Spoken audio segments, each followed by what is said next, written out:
গ্রামে একটি জনসংযোগ এবং সাথে সাথে রমজান মাস চলছে, আমরা একটু আবেদন করেছিলাম, আবদার করেছিলাম যে আমাদের বিধায়ক আমাদের সঙ্গে যেন একটু ইফতারি করে, সেই জন্য কালকে ওনার আসার কথা। সে জায়গায় আজকে আমরা নেতৃত্ব সেখানে যাই, গিয়ে কথাবার্তা কোথায় হবে না হবে আমরা দেখতে যাই।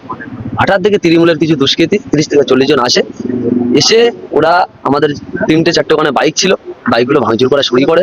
করার পরে আমাদের 2-3টে ছেলে থাকে ওখানে মারধর করে, দুজনে ভয়তে এখনো আসেনি। যে ইঞ্জুরি রিপোর্ট করে একজনকে এনেছে আর দুজনকে আনতে পারেনি, তাদের বাড়ি গিয়ে ঠেট চলেছে, সেই কারণে তারা আসতে পারেনি।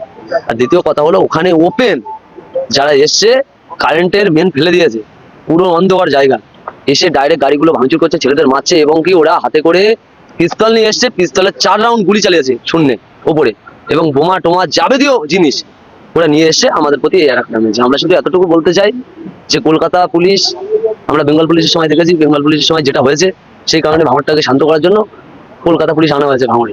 ভাঙড়ে দীর্ঘ থানা হয়েছে, রাজাপুরের গায়ে আমি তো মনে করি মানুষের রাজাপুর থেকে ডিসি অফিস দেখা যায়, যিনি এখান থেকে এই 9টি থানা কন্ট্রোল করে, তার গায়ে এইভাবে কেন মানুষের প্রতি অত্যাচার নামবে এবং কেন আমাদের আইএসএফ এর কর্মীদের বা তথা লিডারদের গাড়ি চুরি ভাঙচুর হবে? আমরা পুলিশ, কলকাতা পুলিশের সিদ্দিকের উদ্দেশ্যে এতটুকু বলতে চাই, আমরা এর আগে পর্যন্ত ওই রাজাপুর বুথে সাদ্দাম এবং ওই বুথের পঞ্চায়েত মেম্বারের হাজবেন্ড মুসলিম এবং কৌসার, এই 3 জনের বিরুদ্ধে এর আগেও আমরা 2-3বার কমপ্লেন করে রেখেছি, এফআইআরও করেছি। আমাদের কর্মীদের কারখানা ভাঙচুর, বাড়ি গিয়ে মারধর ভাঙচুর বারংবার আমরা করে রেখেছি। এখনো কেন পর্যন্ত ওই 3 জনকে অ্যারেস্ট কেন করা হচ্ছে না? নিশ্চয়ই নটোরিয়াস ক্রিমিনাল ক্যানিং পূর্বের বিধায়কের মদতে থানায় হয়তো ফোন করে বলে দিচ্ছে, নীরব ভূমিকা থানা পালন করছে। আমরা এতটুকু বলতে চাই, আপনারা যদি এইভাবে নীরব ভূমিকা পালন করেন, এই ভাঙড়ের সাধারণ মানুষ গণতান্ত্রিক প্রক্রিয়ায় শুধু তৃণমূল কংগ্রেসকে নয়, এই প্রশাসনদেরকেও গণতান্ত্রিক প্রক্রিয়ায় কিন্তু উচিত শিক্ষা দেবে। যেখানে গুলি চলছে সেখান থেকে জেলছাড়া দূরত্বে পুলিশ কোনো পদক্ষেপ নিচ্ছে, আপনার কি নিরাপত্তাহীন হচ্ছে? দেখুন, আমি তো আজকে আশঙ্কা বোধ করছি, কারণটা হলো এই, আমি আজকে নয় এর আগে পর্যন্ত সূত্র আমার খবর এসেছিল আমাকে মার্ডার করার পরিকল্পনা ওরা করে রেখেছে অলরেডি।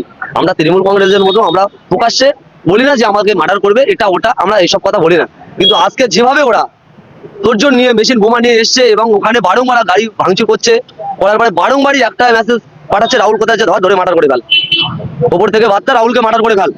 আমি তো আশঙ্কায় ভুগছি যে আমাকে না যেন ওরা কোনোদিন মার্ডার করে ফেলে। যদি আমার প্রতি নেক্সট টাইম বা আমাদের অঞ্চলের ওয়াল নেতৃত্বের প্রতি নেক্সট টাইম কোনো অ্যাটাক আসে, তার জন্য দায়ভার কিন্তু নিতে হবে এই ক্যানিং পূর্বের নটোরিয়াস ক্রিমিনাল শওকত মোল্লাকে, তথা এই আমাদের ডিসি অফিসে আমাদের যে কন্ট্রোল করছে আমাদের কলকাতা সিপি সাহেবকে, দুজনকে দায়ভার নিতে হবে। আইএসএফ কর্মীরা বারবার মারছে। দেখুন, আইএসএফ কর্মীরা বারবার মারছে, যে জায়গায় শক্ত সেই জায়গায় বিড়াল হাঁকতে পারে না, যে জায়গায় নরম সে জায়গায় হাঁকে। মেনলি ব্যাপার হলো আমাদের ভাঙড় 1 নম্বর ব্লক তথা ভাঙার বিধানসভা আইএসএফ এত সুন্দর জায়গা তৈরি করে নিয়েছে, শাসক দলের পায়ের তলা থেকে মাটি সরে যাচ্ছে, ওইসব নটরাজ ক্রিমিনালের পায়ের তলা থেকে মাটি সরে যাচ্ছে। সেই জন্য ক্যানিং পূর্বে আপনারা দেখেছেন 2021 সালে আমাদের ক্যান্ডিডেট সে হারুক যেহেতু জিতেছে তৃণমূল, সেখানে রমজান মাসে ইফতারে মানে যে গ্লাসটুকু পানি খাওয়ার জন্য সেটাও রাখেনি, সে জায়গায় দাঁড়িয়ে যে রোলারটা ক্যানিং পূর্বে চালিয়েছিল তার থেকে তেগুন রোলার আমাদের ভাঙড়ের দায়িত্ব যখন ওই ক্রিমিনাল পেলো, তার থেকে তেগুন রোলার এই বিরোধীর উপরে চাপানো হচ্ছে একটাই কারণে, ভাঙড়ের জায়গা আইএসএফ এর শক্ত জায়গা, সেই কারণে। শাসক অভিযোগ করলে গ্রেফতার হয়, কিন্তু বিরোধীরা অভিযোগ করলে গ্রেফতার হয়। পুলিশের ভূমিকা নিয়ে আমরা বারংবারই তো বিরোধীরা যারা আছি বিরোধী করি, আমরা বারংবারই তো করি যে পুলিশ মন্ত্রী মমতা ব্যানার্জি, রাজ্যের মুখ্যমন্ত্রী মমতা ব্যানার্জি, সেই জায়গায় দাঁড়িয়ে থেকে রাজ্যের মুখ্যমন্ত্রী, রাজ্যের পুলিশ মন্ত্রী মমতা ব্যানার্জি যখন পুলিশদেরকে কোনো রকম, আমি বলবো না যে পুলিশরা খারাপ, আবার বলবো এক ধরনের কিছু পুলিশ আছে আবার এই তৃণমূলের দলদাস, মানে পায়ের যে জুতো থাকে জুতো পর্যন্ত ছাঁটে, কিছু কিছু পুলিশ আছে, বলবো না একবার সবাই ভালো সবাই খারাপ, কিছু কিছু পুলিশ আছে প্রশাসন আবার ভালোও আছে, সে জায়গায় দাঁড়িয়ে থেকে ওপরের মেসেজে এরা হচ্ছে হুকুমের গোলাম। এরা যে ইন্টারভিউ দিয়ে, যে পরীক্ষা দিয়ে চাকরি পেয়েছে, আজকে যে বুদ্ধিটা পড়ে থাকে বুদ্ধির পাওয়ার ভুলে গেছে। শাসক দলের নেতাদের ওই চটি চেঁচে আছে শেষ, কিছু কিছু পুলিশ সে জায়গায় দাঁড়িয়ে থাকে, এর প্রতি উত্তর গণতান্ত্রিক প্রক্রিয়া ভাঙড়বাসী তথা পশ্চিমবাংলার মানুষ আগামী দিন দেবে।